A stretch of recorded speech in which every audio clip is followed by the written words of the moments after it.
We really hope you like this video. Please comment, like, and subscribe to get more content like this. Hello, Jimeoin, and welcome to the Need to Know Comedy Show. Thanks for coming on. How are you? I'm good. You? Yes, fine. I'm good. In lockdown. I'm in Melbourne. Is it a heavy lockdown there? It is the lockdown of all lockdowns. No city has gone what we've gone through. Wuhan didn't go. Yiha didn't go through what we've gone through. Yeah, so we're still in it. I think is it 10 weeks now? What does that mean? Like how? Well, so stage 4, you're not allowed to go 5-mile radius. There's an app on your phone, or you can put in this thing in your phone, and it gives you, where you can go. And if they catch you outside that area, heavy fines.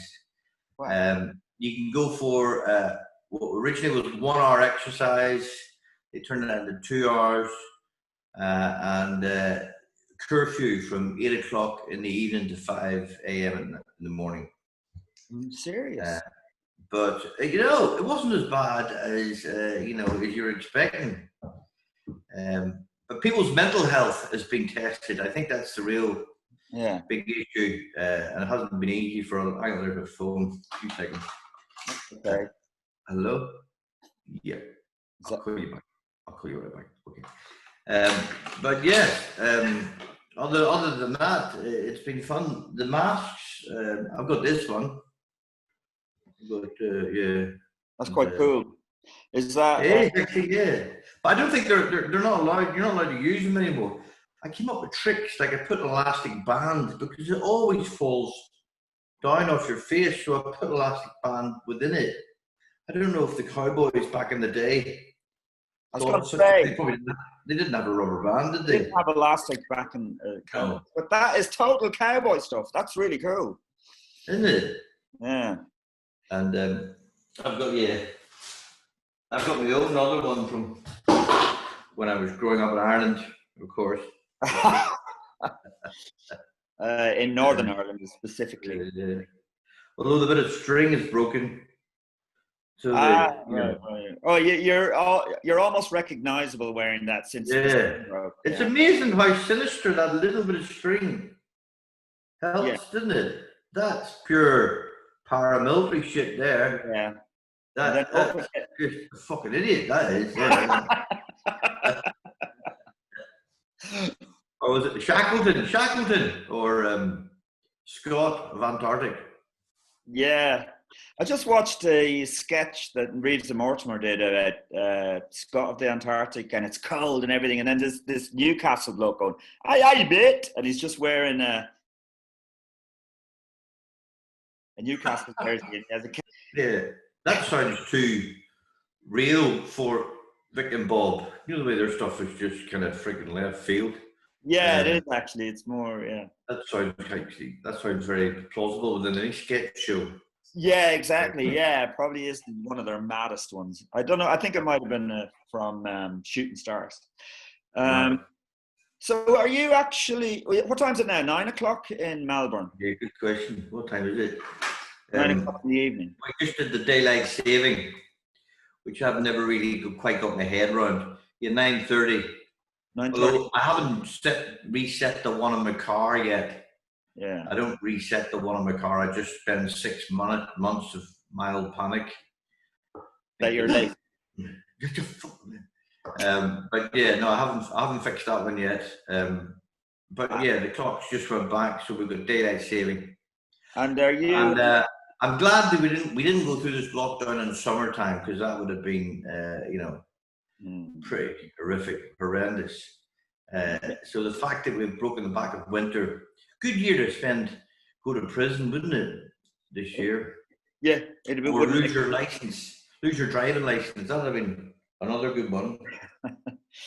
Or be under house arrest or something. I've got a lot of international plugs that I've decided to put all together. Wow. I don't think I'll be using any of these for a while. So basically, you're going through all the different countries of the world and then back to Australia again in that plug system. Yeah, I should probably try and do that, Joe. I should probably try and. I never thought of that. Yeah, but how do you get? No, I need another one of these boys here to head off. Yeah. Some sort of ray gun. It could be a game. Some Mortimer sketch. It could be a board game. Plugs of the world. You know. Yeah. Hard to get. Yeah, do a full lap. Yeah, the whole way around. Yeah. There's this one here, which is that one. Do you remember that? This one here you get. Is that Europe?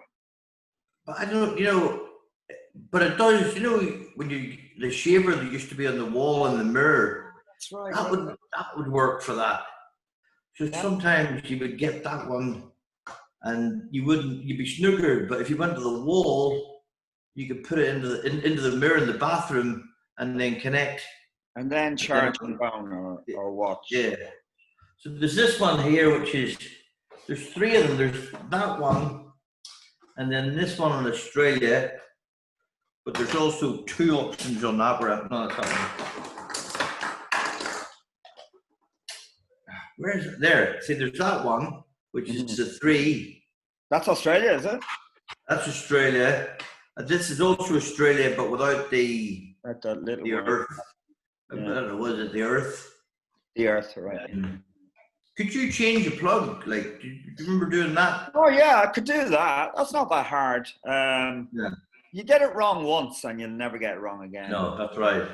One of those mistakes you learn quickly. But the Earth didn't come up that much. It became just that. But there was a period when you were doing it and you're going, Jesus, I hope I'm right here. Yeah. You're always questioning yourself. You're always questioning yourself. I'm thinking blue, green, and brown. So you'd be going blue. Green is for the grounded or something. I don't fucking know. No, green.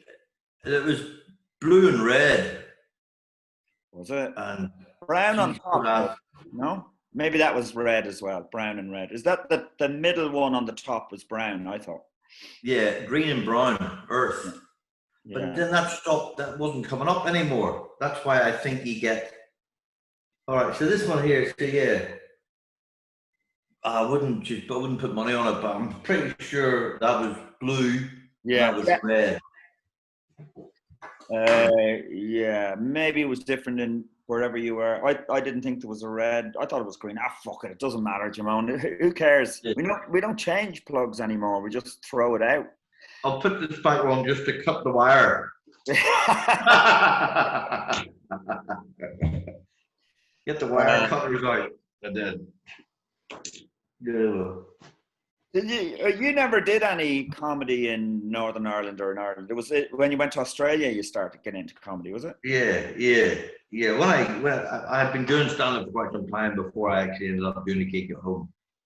Yeah. I didn't on the Troubles, to be honest. Yeah, because I would meet Australian people and they go, "Have you heard of Jimeoin?" And I go, "No." And he's going, "He's fucking huge." That's not an Australian accent, but it's like he's fucking huge in Australia. For anyone had heard of you here, you had a Well, I had a career in Australia before. I haven't really. It was only within the last 10 years that I started doing stand up in the UK. Other than Edinburgh, I go to Edinburgh every year. Yeah. And actually, this is the first time in 10 years that I've actually been in Australia for the month of October. I'm normally, doing Vicar Street or friggin' doing, Belfast or Derry or, Yeah. I still have your book from the last time we were in. Oh, yeah, I've got your diary as well. I'll explain. When you do a festival, you get a kind of a blank diary. And not a diary, a blank red book to write, like, a jotter to write in. Yeah. I swapped here. This thing. Is my name on that one? No, not this one. This says Joe Rooney, but I have your one. Yeah, Jimeoin. Yeah. Any good jokes in it? I'm just writing your style of comedy in it. Just keep it true. Yeah, I remember that night we did the gig in that tent, and you did a new song, and I was really, really, because I could sense the nervousness of doing a new bit. I was so hoping that you'd go in your ass. You know, but yeah, and then when it goes well, you're like, yes, maybe it can work. It was very risky because it was a song with a backing track, so there's no way of stopping it once it started. Yeah, you've got to commit. You got to commit to it.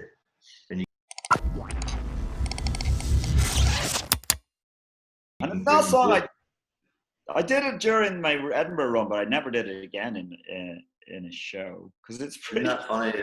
It's pretty unique. So much material just goes well in Edinburgh, but just doesn't cut it in the real world. Yeah. I don't know why.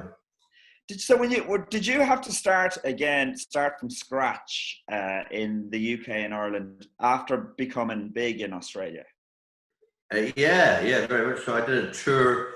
I remember doing a tour for the whole of October, November, most of December, and I played on average to 5 people every night. Just doing a tour where I committed to it, and every night I'd look at the back of the flyer because all the dates would be on the flyer, and I'd just go, oh, fuck me, I've got like another 60 to go, and this is just. And you drive, you know that you get there, they'd moved everyone from the theatre into the front reception because it was smaller. But yeah, at the end of that tour, I was, indestructible. Because, you could do if you did a whole tour of 60 dates to a big stadium, you wouldn't be as good as if you did a whole tour of 60 dates to no one. Doing 60 dates to friggin' no one, you just go, oh, fucking, nothing I've been through now that you can't stop me. So, yeah. In a lot of ways, it was good. I was really match fit. And then I said, I can't do this. I just can't go through the middle of the winter playing to nobody. And I didn't even bother. I'd do Edinburgh and I wouldn't even bother. And furthermore, nobody wanted to tour me into the bargain. But then kind of later on, my parents were getting old, and I thought, I don't want to die wandering like that if I could never have a career in the UK. So I'm going to give this a go. And I came back, and it was a really good move because Live Nation, they said, oh yeah, we'll tour you, but you've got to commit to keep coming back. We'll do a theatre that's got a couple of hundred people in it. And they've got a bigger theatre. We'll do a town that's got 3 or 4 different size theatres. So if it's got 200 and that goes well, and you've got no TV profile or anything, and it goes well, we'll go back a year and a half later to a 500 seater, and we'll try and just do that everywhere. So that's really what they did. And after about 10 years, it worked. It was great.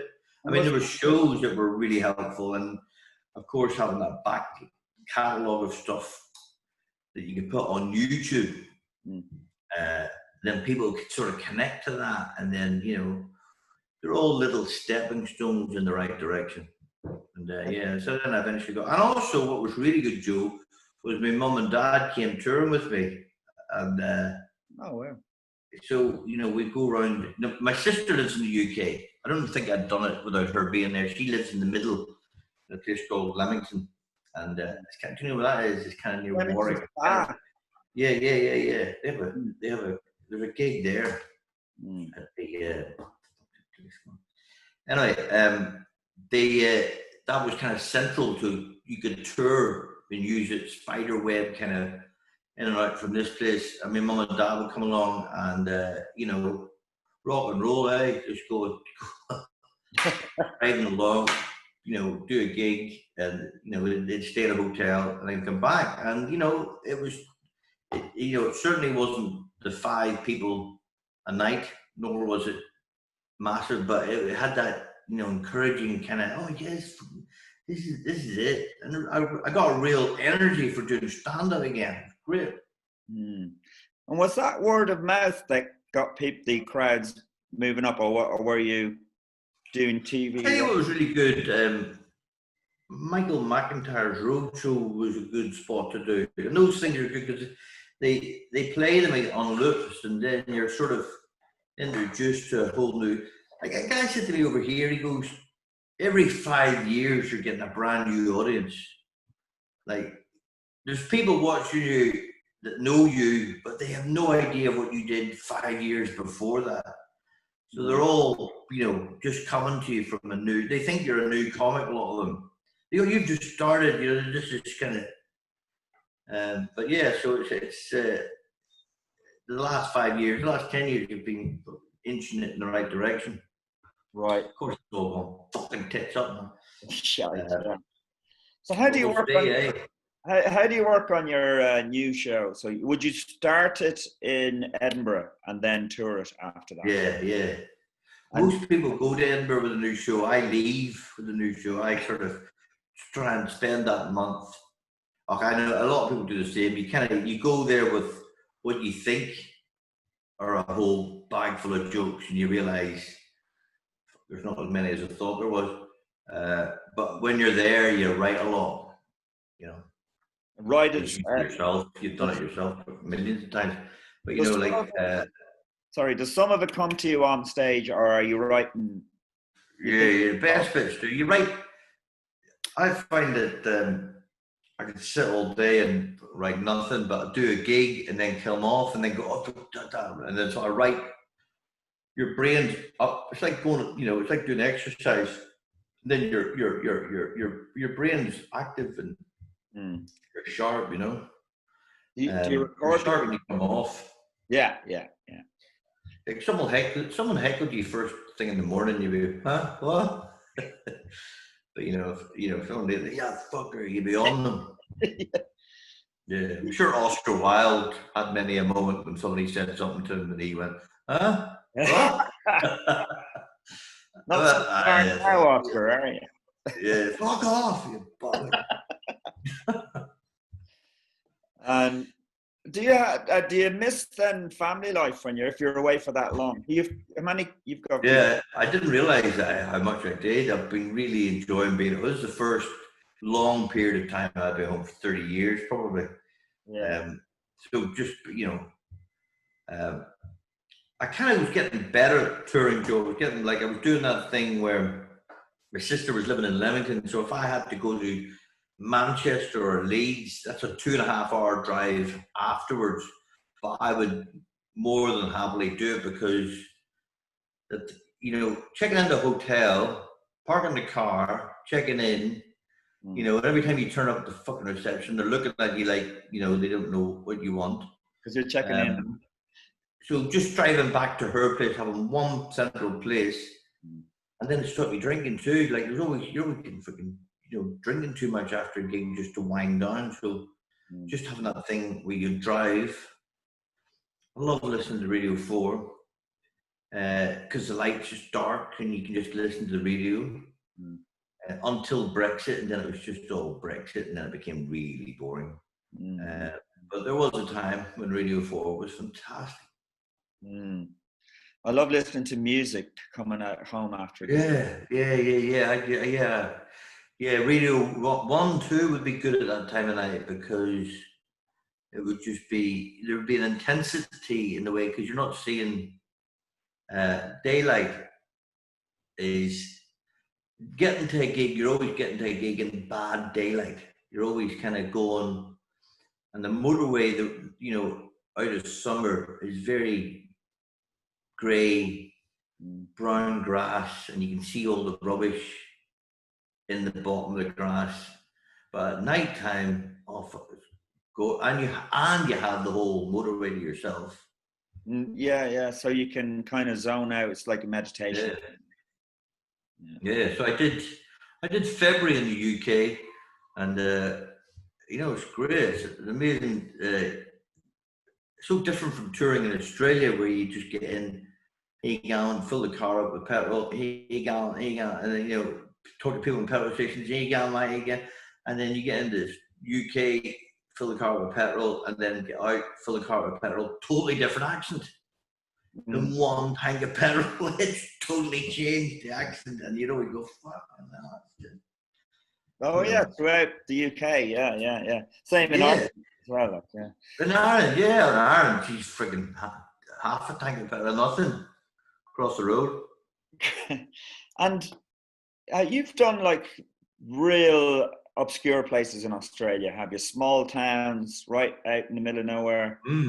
Yep, I've done it all. I've friggin' been around it, I think, maybe 15 times.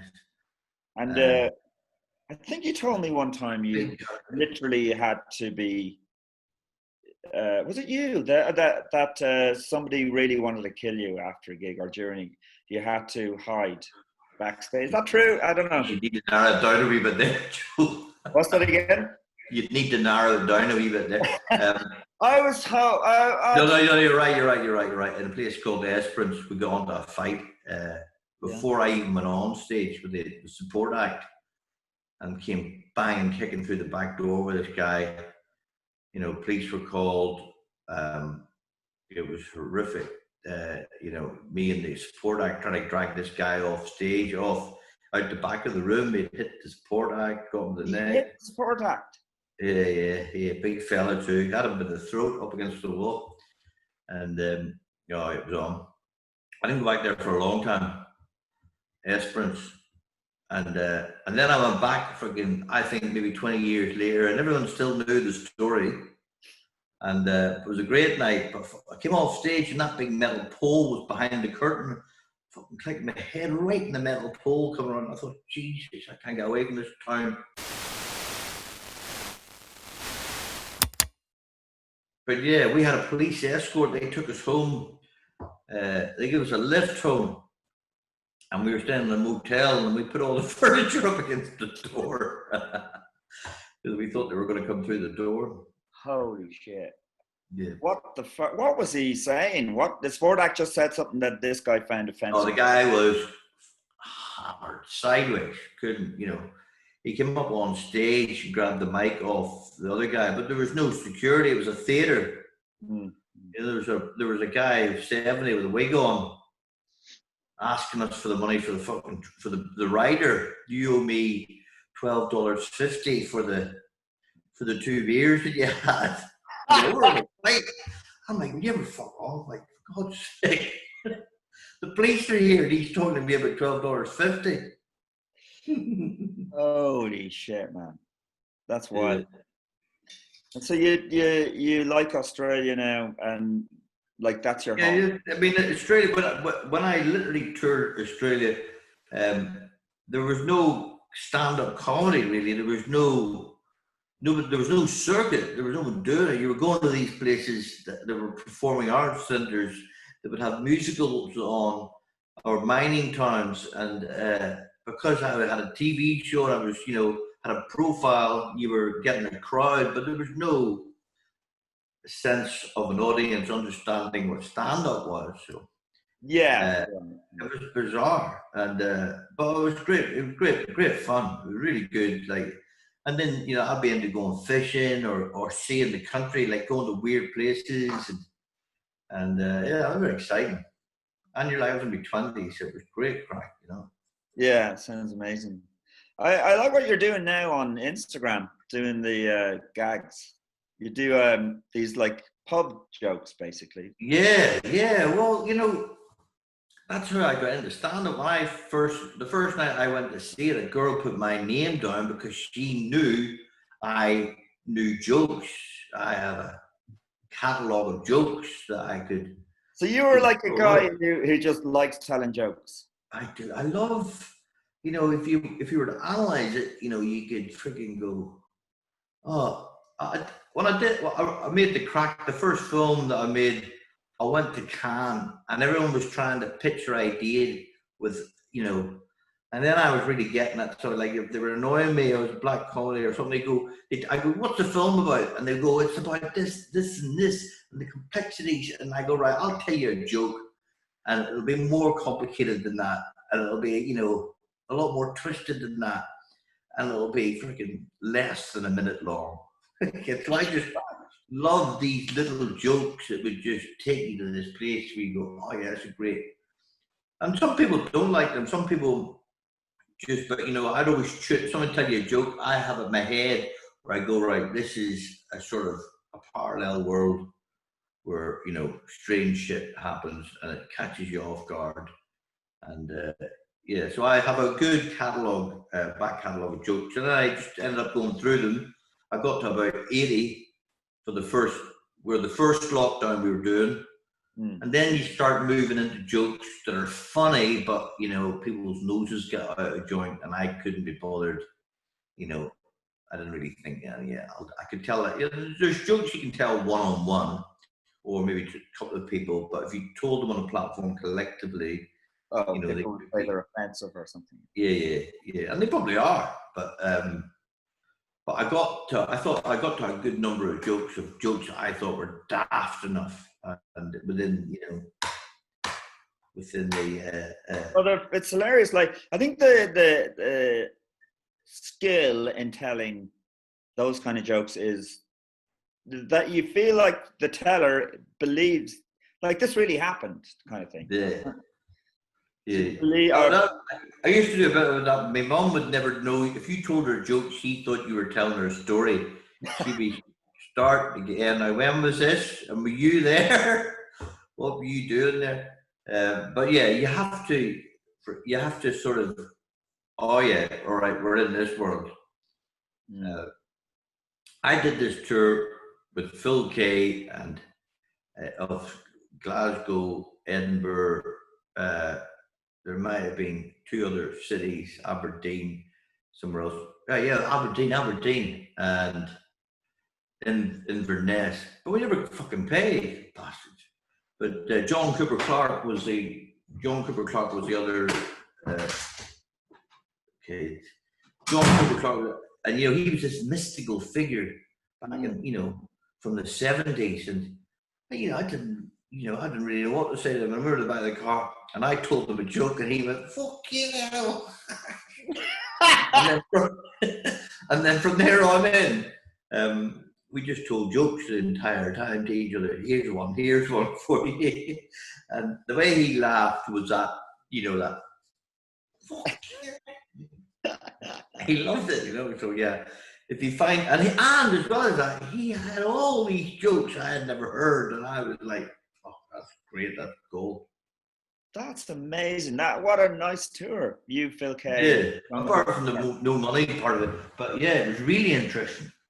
It was, you know, and it was just this, you know, just as soon as I told him one joke, he went from this sort of sultry sort of, you know, poet that you know, you didn't know what to say to you know. And if I see him now, I just tell him, I go, here's one.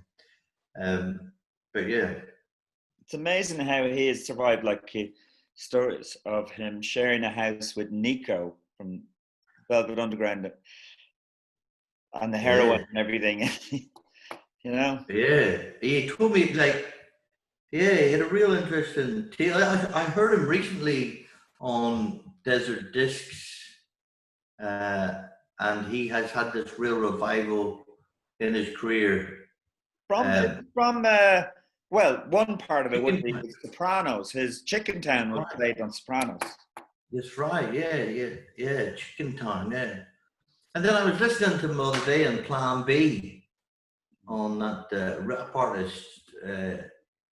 You know, he does a poem, and it's just amazing. We did a couple of tours with. There's another poet, Martin Yule, in is it Cheltenham or over that way? Colchester, maybe Colchester. But he, you know, just a night of that was really good. Where you're watching someone who was doing the support, who was reading poems he'd written, and brilliant. Yeah. I toured with Phil Kay I did a few gigs with him in Bangkok, and he's hang around with. He's so energetic. I know. Yeah. We were in Montreal, and I said, "There's a water park. I really want to go to a water park just to go on the water slides." And I talked Ardle and Phil into going. Ardle, and we got in a taxi for half an hour way out of town, and he had a pair of these underpants that he bought in a shop that were kind of paper. They were paper trunks, not Ardle Phil K. Yeah. And he came down the first slide and they exploded with a jet of water. And just you had this friggin', you know, for the rest of the day, you got me this little skirt on, this little trim. And every time you on the slide, you know, yeah. Really? I'm surprised he bought. Well, he told me he never buys clothes. He just asks people for them. Yeah, doesn't surprise me in the slightest. Yeah. So, what do you think about lockdown? Are you like planning anything then to happen next year, or what's gonna? Slide. I'm planning to, you know, you have to move everything 1 year. So really, right. I had a tour of the UK that I'm supposed to be doing right now, but that's being moved to 21. Mm-hmm. And, you know, we're all sort of like, there was a guy on the TV talking because there was somebody with masks. He goes, you'll have to get used to wearing masks for the next 2-3 years. So I don't really know. Nobody really knows. No, they're talking about it. Surely if there's a vaccine, no, you won't have to do that. What about, like, when you made it big in Australia, that was a sketch show, wasn't it? No, it was a show. No. It had, it was based on just ideas I had, based on me, really. So I had 10 minutes of stand-up in it every week, which was divided, you know, into maybe a 2-3 minute bit, and then later another 2-minute, 3-minute sketches. We had the cooking show, which was a show that I used to do with another guy, Bob Franklin, and then there'd be a song at the end, because they did songs every night, and then they'd have a band on just to pad the thing out, and that was an hour of TV, and so that was really, you know, well, I did it for a couple of years, and then I ran out of stand-up, and then I stopped doing it because I just didn't really have that back catalogue of stand-up that was guaranteed stuff that I could do, that I could take to work, you know, so the show was never axed. I just said, I can't fucking do this because I'm not doing 10 minutes of stand-up. I don't know whether it works. Mm-hmm. And furthermore, I can't go on tour now because I don't have any jokes left. But you know how it is. You just run out of jokes. And it was really good. It served its purpose well. It was great. And were you ever... I've been working as a stand-up, and I've been going on TV shows like, they have one called the Midday Show, which was the equivalent of Pebble Mill at one. I don't know if you've ever seen Pebble Mill. Pebble Mill was live, and the Midday Show was live. And you'd die in your hole, like, you know, it'd be like, but it was great training, because when I first went to Ireland and did the Late Late Show with Gay Byrne, well, you know, other comics going, don't be going on it, you'll die your ass. I go, I'm used to it. You know, this is sort of, you'd barrel the camera. And, yeah. You know, I went on the Late Show with a guy, I came on, and you know the way it's really well lit? Yeah. And it was with Gay Byrne, and I properly died my ass, like, where I could see the audience lit, and one old guy's looking at me like this. He's looking at me like, as I'm telling me jokes. I came off stage, and your guy, Howard Marks, was on after me. Oh, the guy is... Yeah, he just got out of prison. And half the audience had lost a child to heroin or something, and the other half were pro drugs, and the place exploded, you know. And they were no more interested in listening to a comic beforehand. And I was just frigging raging, because I was like, how does anyone expect to do any good? So he comes on. Anyway, I went out with him that night. That was a good night. Yeah, but like, what if anyone who hasn't seen the Late Late Show, just to explain it, they would have some frivolous kind of thing, not necessarily a comic, but they might just have a little thing about antiques or something, or how to make a cocktail or whatever. And then they'd have someone on whose whole family had died in a car crash or something. Yeah. The first time I did it, they got me on to sit down, and they go, and Gabe was going, so tell me now, do you do your show? And did they laugh? No, did go on now, get up and do what you do now. Go on, go over there and do your thing. And I had to get up from the fucking seat and walk over and do a stand-up spot. And they go, "Hey, how are you?" I'd done the midday show in the UK, in Australia, and had been, sort of baptism of fire, shite TV, where people didn't really give a fuck if you're going well or not. Then it was great, you got these amazing flying hours up. That was the other thing about Australia was I got to do a 4-week season. And then from that, I went into a 6-week season, and this is like 6 or 7 shows a week, in the same venue. Wow. So 6 weeks turned into 10 weeks. And then I came back, and the very first gig I had, it was at the TNC2, and it was me and Stuart Lee. Stuart Lee was starting out, and the two of us were backstage. I thought he was talking to me at one point, and then I realised he was going over his act in the toilet. He'd gone into the toilet. And I said, "Sorry, what was that?" And he was in there going through his lines. And, but he was telling me how long he'd been stand-up for. And I had done more gigs than he had done. And a lot of people had done in that 2 or 3 months that I've been doing stand-up. I had more flying hours than a lot of comics had in 2 or 3 years in the UK and Ireland, because there just wasn't the same opportunity to do. See, this comedy club that ran comedy, shows through the week. And then they had a late, the joke was the last laugh was the main room, and then the joke was like a comedy room upstairs. And they had an early show and late show, so you could freaking get your flying hours up. It was great. Right, yeah. Which, so I think it's amazing, though, fair play to you, that you came from that level and then started again in the UK. It's just brilliant. Does that, you have to do that again and again and again every time you write new jokes. It's like you doing that new bit in Dublin, like you go in you just don't know, so you have to try and write new jokes and new bits. And well, yeah, that is true. That is the difference between comedy and, say, music. I mean, Mick Jagger isn't going to do a tour of little pubs just to try out his new songs, is he? Yeah, but all comics have to try to do a tour leading into a tour, to try out jokes. And yeah, I mean, it's always a real treat seeing somebody trying out stuff as well. I like that. Like in the Glee Club in Birmingham, Kevin Bridges is just coming down for a weekend and doing new material. Or you'd see there's a night with Mick. I had a whole week with Mickey Flanagan. He was doing that gig in Leicester Square. Yeah. And if you're over in LA or New York, you don't know who's going to drop into one of the little comedy clubs. Yeah, I was over doing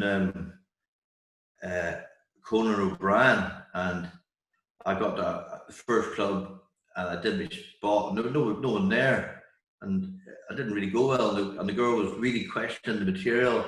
Yeah, my guy, you got any more jokes? You got any other jokes? I'm like trying to convince her. No, I swear to God, see these jokes here with the crowd, you'd love them. They're great. And she's like, I'm not too sure about that joke. And the next place we went, and Chris Rock turns up.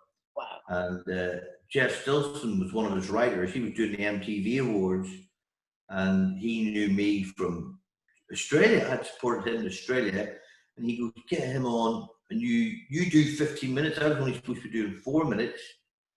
And he said, you do 15 minutes, and then bring on Chris Rock. And I thought it was great.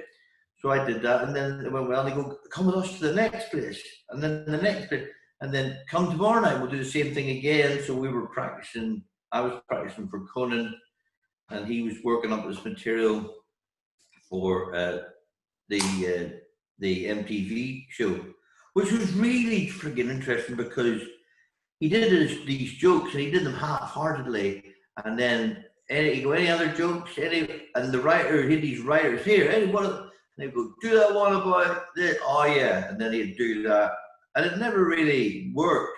And then I saw him on the MTV Awards, you know, that night, and I was watching it, and he's friggin' nailing this material. And you go, oh yeah, that's how it works. Yeah, you do it every night for like 3 or 4 nights in a row, and you do it 3 or 4 nights, 3 or 4 times in that one night. And that's what a city like New York has, these venues where they can just drive around, try shit out, and you know, and have a handful of writers. You know, that was the other thing that I was blown away by. Like, you know, we're all so precious to work on our own. You'd never done that when you were doing the show on Australian TV? Never got writers in for your material? Hard to write stand-up for someone else. You could write, maybe someone could say a line, but a concept would be something you come up with yourself. Other people would write the sketches, you know, and I was, there was, you know, sketches would cover a big part of it, but the stand-up, I already had that from touring for 3 or 4 or 5 years beforehand, so I had all of those bits. But you know, I find it really hard for other people to write stand-up with you. Other people can, other stand-ups are good watching your act and going, you know, when you say that bit, you should say that as well. Oh yeah, that's a great idea. But as far as a whole concept and that, no one can really. Yeah. Why would anybody tell you that? Why would another comic tell you that and do it themselves? Yeah, that's true. That. I could fucking do. Why would you do that? Yeah. But I guess just talking to another comic, you come up with ideas. Maybe, you know, just chatting to somebody. Yeah, perhaps. Yeah, that's true. But I found watching someone else's act and then watching your act is the best way to say it, and it's always an add-on line to something else. Yeah. You know, when you say that bit, you should say, "Oh yeah, of course." Then you know. Yeah. Well, listen, it's been great talking to you, Jimeoin. Now, on this show, I always ask everyone to recommend another act that perhaps we don't know about, or someone that you've gigged with. So, have you got anyone in mind there, Jimeoin? Where are you at? Where am I? Yeah, where are you at the minute? No, it doesn't matter where the acts are because it's all on. We're all online these days. You know what I mean? Anywhere in the world.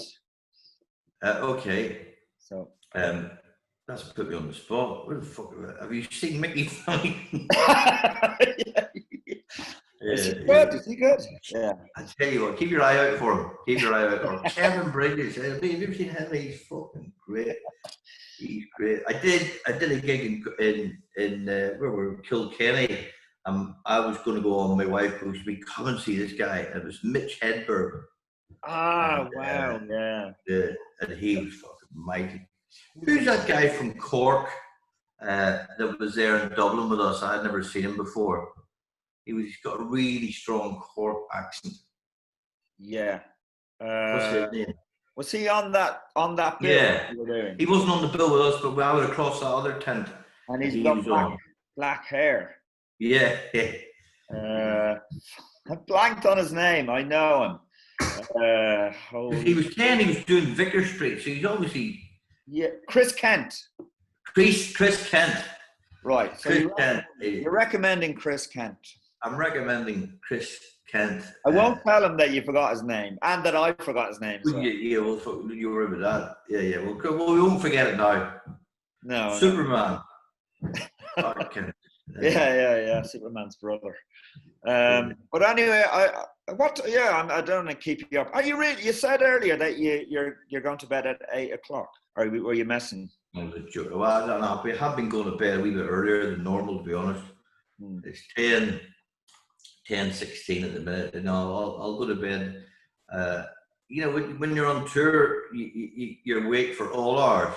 But I have 4 kids, and they're all at home, and we're doing homeschooling. You know, so it's game on. Like so much for that back to basics. You know, like I thought you'd be. A horse and plough would be back to basics. Everyone's freaking on computers online, and technology is Yeah, it's hard work sometimes first thing in the morning. Yeah, I don't know if it people complain about lockdown, but if it was lockdown 20 years ago when there was no internet, it'd be a completely different kettle of fish, you know. And what are you having? But if you don't mind me asking, what are you having now? What are you going into in Dublin? Are you going into? In Ireland, from midnight tonight, we're going to stay level 3, which is still not bad because it sounds like it's not as strong as what you have in Melbourne. It's still you can. We can't have anyone in the house. You can only have no, you can, but only from one other household and no more than 6 people. But pubs are open with social distancing. Same with restaurants, and you can travel outside the area if it's for business. You can have a wedding with up to 25 people. So it's not like total. No.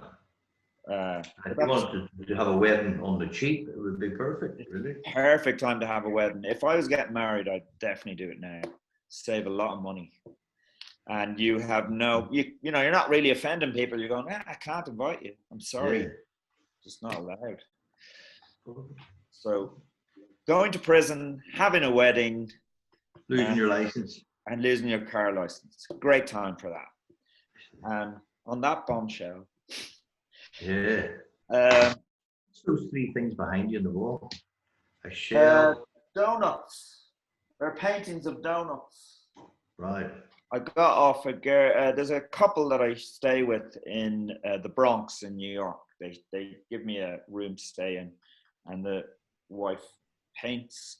She paints a lot of donuts and also a lot of naked men and penises and stuff. But she had them as tryouts for her big paintings. She was trying out donuts, and I said, "Could I have them?" And she said, "Yeah, of course." So. That's the story behind them. Next time I'm over, I might get 4 little penises over. Yeah. Well, God knows if they are donuts or what. Who knows what they are. Here, we'll go. Good to see you, Joe. You look after my book. I will do, Jimeoin. It's great to share something personal with you. Yeah. Good to talk to you. Good to talk to anybody. Good to talk to you. And yeah. And if anyone's watching, go on Jimeoin's Instagram and see all these amazing gags. Yeah. Yeah. And Kent, what's his first name? Chris Kent. Chris. Your favorite comedian. My favorite comedian of all time. Chris. All right. See you, Joe. See you all. Bye. Bye, Jimeoin. Bye.